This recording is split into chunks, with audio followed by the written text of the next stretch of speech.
Hey guys, it's Walt Miller here with Money-Autopilot. Hey, look, I know the stuff going on out there is pretty tough. What the latest count I saw was about 30 million jobs being lost. So I simply came up with, having been in that kind of situation, the 5 things you should do before you lose your job or take a pay cut. Sometimes it helps to get a little structure going, and so that's what I was trying to do. Tell you what I did in the past and maybe what's worked for other people that I've talked to as well. All right, first thing is, of course, pretty obvious, but I'm going to say it anyways. Don't panic. I know there's feeling like you want to run around and get everything done in a day and get the whole problem solved so you can sleep that first night, but sometimes that's not possible. You just got to stop, meditate if you can, whatever your calming activities are. Mine's playing the piano, maybe playing the guitar, a lot of running. So whatever it is that works for you, do that first. Get yourself in a calm state, slow your brain down, and then we can press on. I say, like I said before, exercise is a great way to stop the panic, get the dopamine in the brain if you can go far enough for that. I don't go too far, 3 or 4 miles, but you want to do something that's reasonable. It's going to be meaningful and be able to be repeated, of course. I try and get 3 or 4 days a week at least, if I can. Obviously, too, I know this goes without saying for some of you, but nutrition is really important. It's going to be really hard to resist the comfort foods, ice cream, pizza, sugar sodas, alcohol. I would say if you could start clean eating, nutritional thoughts going through your head every time you pick up, is this good for me, when you're about to eat something, will help you in the long run. You want to keep yourself from doing the sugar highs and sugar lows as you're trying to think. You don't want that sugar-induced coma, brain fog going on either. So that's just my take on it. So I kind of set up like a 5-day timeline for this. I think it's the best thing to do. And if you give yourself a little bit of time, maybe you can just use one day for each of these ideas that I have for you. It'll make a little more sense. You won't feel so much panic. You might be able to get some sleep at night going through this stressful time. Second thing you want to do is cut or limit your expenses. I know this is easy to say and not easy to do. I took a 50% pay cut in a job that I was working. And the first thing that came on the butcher block was entertainment. Now, I know that there's some things that kind of are your don't panic, calming, but they cost money, whether it's like motorcycle riding or whatever. So you have to sit down and kind of put your big boy, big girl pants on and kind of figure out what it is that you need to cut for entertainment. Movies, maybe some times that you routinely go out to eat, those kinds of things. And it helps if you write it down. If you write it down, you're going to commit to it. Auto shipments, check to see that you don't have everything that you used to on auto ship. Nothing worse than getting that unexpected vitamin supplement shipment or Stitch Fix clothing when you're like, I should have done without this. So sit down and go through those two. Check your checkbook, your credit card statements. Make sure that you got those under control. Loans, you want to make sure that you have every provision set up for that that you can. One of the things that I like to think about is the auto loans. I've done this in the past where you've got maybe 2 years left on a car. You can refinance it, lower the payment a couple $100.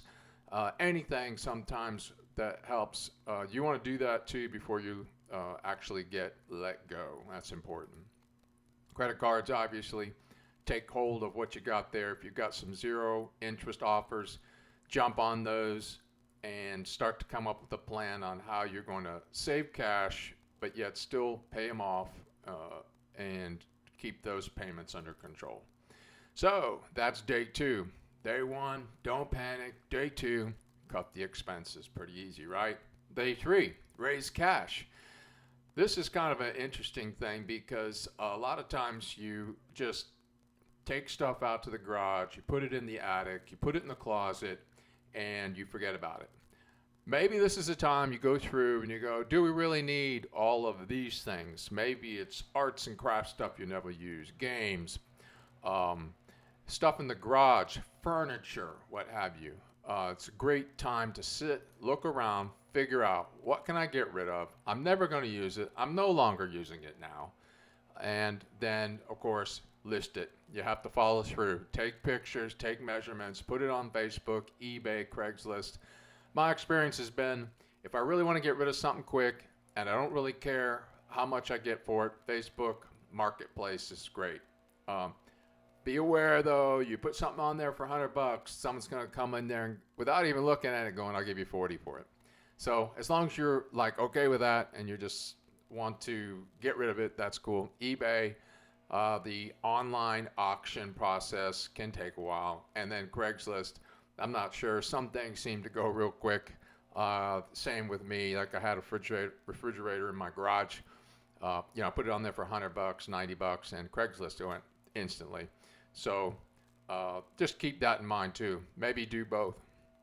So that is day 3, and your raise cash day. I think that's really kind of going to be a busy day for you for a lot of us. Anyways, we got a lot of stuff. We could raise a good amount of money that we will need in our job hunt coming up. So day 4. Now you're sitting down thinking about how am I going to come up with a new job. And I think the tendency right now is to go right into, I lost this great gig I had. It was salaried. I had a good set of benefits. Now maybe come up with a short-term game plan versus long-term. And, we all know the short-term ideas, the Uber driver or pizza delivery guy or whatever. I mean, what you can do. I had somebody suggest to me, go work in a department store, and that's kind of a big step to take if you've been a salaried management guy. So, it's where you are and what are you willing to do, and just write everything down and see if any of it kind of sticks with you, something that you can do. Avoid a panic career switch. I had an issue in mine. I couldn't get a job when I got out of the Air Force, and that was an option that I put out there. And I'm kind of glad that didn't happen. So be thinking too about that. And you got to count in the time too for maybe degree change and all that. Sometimes that's not a good time. You can kind of make that a career goal based on what's happening, but you have to come up with something on the short term and then think about, okay, well, I want to do part-time school on the side and do a career switch eventually. That's not what I'm talking about. So just, stick with dividing it up, short term, long term, and then if you've got a career switch somewhere in there, that's got to put that down the road. Pros and cons of being a realtor. I know it's like the first thing we think of. We think, oh man, I could sell like one house, 2 houses a month, and that would be perfect. Man, I'm here to tell you I tried this, and it is not easy being a newbie and getting somebody to trust you with their house, that you're going to get them top dollar for it and that it's going to get sold. That's all I'm going to say about that.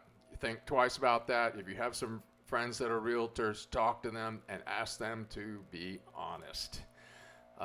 Network marketing. I know this is another one. Juice and vitamins and, oh man, I got this guy, he knows a guy and he's hitting it big. He made gold, diamond, ruby, whatever. And we have some friends too, they're doing really well in it. And they're extraordinary people with extraordinary personalities. And you have to do your own honest personal assessment as to whether you want to get that going. And I'm not saying don't, but just really be honest with whether you're going to get money short term out of that. Chances are that takes a lot of work, and unless you have this extraordinary family that's very supportive, and everybody wants to join your little juice deal or exercise deal or what have you. And then, of course, there's online business. That's what I've got set up here. It is a little bit quicker cash, but there's a lot of stuff to digest and learn. And maybe that can be a part of your transition, and think of that as short term, get a little cash going. Probably going to take you 30, 60 days, so keep that in mind too. And then switching over to a long term with the online business. A lot of people do really well with stuff that they have. They're already selling it, and then they just take it to the market. And then you're only looking at trying to set up a e-commerce or that kind of thing, advertising aspect of it. All right, so that's day 4. You got to sit down and take your brainstorming and come up with a plan. Short term, mid-term, long-term kind of idea. And then that leads us to the final day, 5, where you're going to zip it all up and come up with a ready, set, go, take action. It's important to filter out the noise. You got a lot of stuff going on the news. You're going to have to turn off a lot of your Facebook and Instagram and other social media, and really kind of set your mind as to what you know works for you and your family. I found that's really important to set specific goals. So I might look at a calendar and say, okay, I've got this much money, or I've got this much time before they're going to say goodbye to me down at work, and this is how much money I have saved up. So come up with a calendar and give yourself some deadlines. If you got to go and knock on some doors with a resume, you got to put that down on a calendar. I'm going to go to these places on this day, and this is what I'm going to do. And then you wake up that day, and there's no, the yard needs work, and the house needs to be painted, and I don't have to go to work today, so I'm going to sleep in. Set your alarm, write it down, put it on a calendar, and that way you'll be sure to get it done. Print reminders. I put Post-its up. I put goals up. I set them down on paper, and it's kind of corny, and I look old school. Maybe because I am old school. I don't know. But you want to get that in front of your face as a visual cue, and that's going to help also. And aim higher. This is a good time to take yourself to the next level. Why not? I was reading the 10X Rule by Grant Cardone, and it just made complete sense to me. I wish I'd done it from the get-go, because you aim for $100,000 and you end up at $10,000 a year, and you're stuck there. You aim at $1 million and you end up at $100,000, and you're pretty surprised that doesn't really get you what you thought it would, and so on and so forth. So, man, aim high, aim big, and it's time to use this as a pivot point in your life, an action point, a launching pad, and I think you'll be happy you did down the road.